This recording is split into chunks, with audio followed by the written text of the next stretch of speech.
एक ऋषि का साधु था राजा।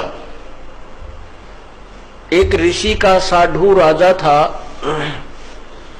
और एक दिन राजा ने अपने साधु ऋषि को आमंत्रित किया अपने घर पर जलपान के लिए। तो राजा ऋषि ने बहुत मना किया अपनी पत्नी को कि राजाओं का और ऋषियों का कोई मेल नहीं होता, राजा बड़े अभिमानी होते हैं, ये कोई हमारे सिर में दर्द करेंगे। लेकिन वो ऋषि पत्नी नहीं मानी, कहने लगे मेरी बहन कब कब मुझे बुलावे, आप तो न्योय नाक चढ़ाया करो, कोई भी काम हो जा। अर्थात ऋषि जी को विवश कर दिया राजा के घर जाने के लिए। अब राजा के घर गए तो राजा ने अपनी जो महिमा बना दिखाने के लिए और ऋषि पत्नी को प्रभावित करने के लिए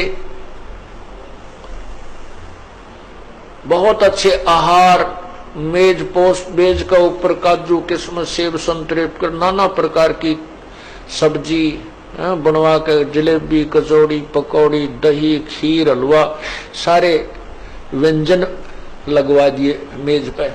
अब आहार किया ऋषि जी ने भी, ऋषि पत्नी ने भी, सब ने मिलकर आहार किया। अब चलते समय ऋषि जी ने कहना पड़ा जी आप भी हमारे यहाँ आइएगा, एक औपचारिकता होती है। तो राजा ने कहा अवश्य आएंगे, कभी समय मिला तो अवश्य आएंगे।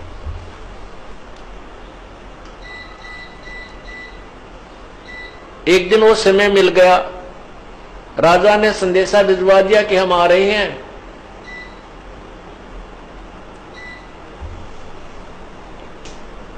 अब ऋषि पत्नी चिंतित हुई कि वो तो सचमुच आ रहे हैं और साथ में ये संदेशा भेज दिया कि मेरे साथ हजारों की संख्या में अंगरक्षक होंगे, मेरे सैनिक होंगे।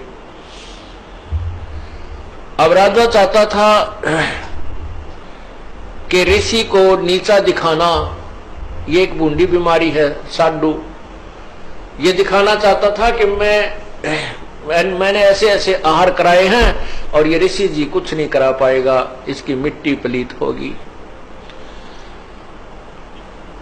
और परमात्मा कहते हैं कबीरा सब जग निर्धना, धनवंता ना कोई, धनवंता सो जानियो जप राम नाम धन होए।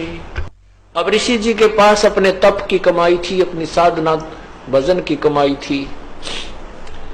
ऋषि जी ने स्वर्ग से कामधेनु गाय वो उधारी ले ली कुछ समय के लिए और उसको अलग से एक टेंट में रखा हुआ था। उधर से राजा अपने हजारों सैनिकों को साथ लेकर पहुंच गया और ऋषि से कहा कि भोजन की तैयारी करवाओ। ऋषि जी ने कहा जी भोजन तैयार है, आप खाना खाइए। अब वहां लगी लाइन और साथ की साथ थाली आ रही है, सबको परोसी जा रही है।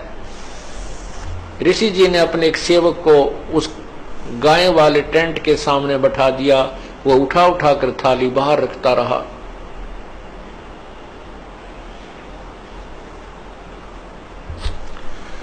अब जब सब सैनिकों ने खाना खा लिया और ऐसा स्वादिष्ट भोजन उन्होंने कभी नहीं खाया था, तब राजा ने पूछा कि हे ऋषि जी आपके पास ना कहीं कोई भोजन बनाने की व्यवस्था नजर आ रही है, ना किधर को चूल्हा डाल रखा तुमने, ना कोई हलवाई बुला रखा, ये ऐसा भोजन स्वादिष्ट भोजन कहां से आ रहा है।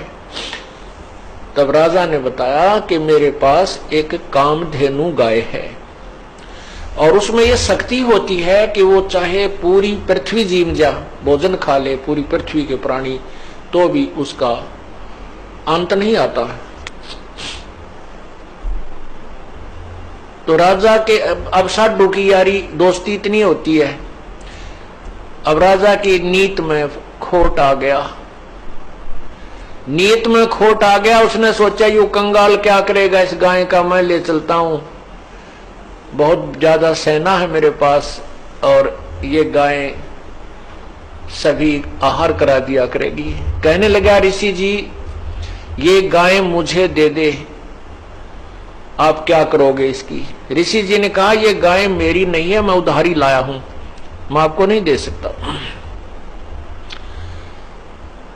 तो राजा बोला सैनिकों से कि सैनिकों इस गाय को छीन लो।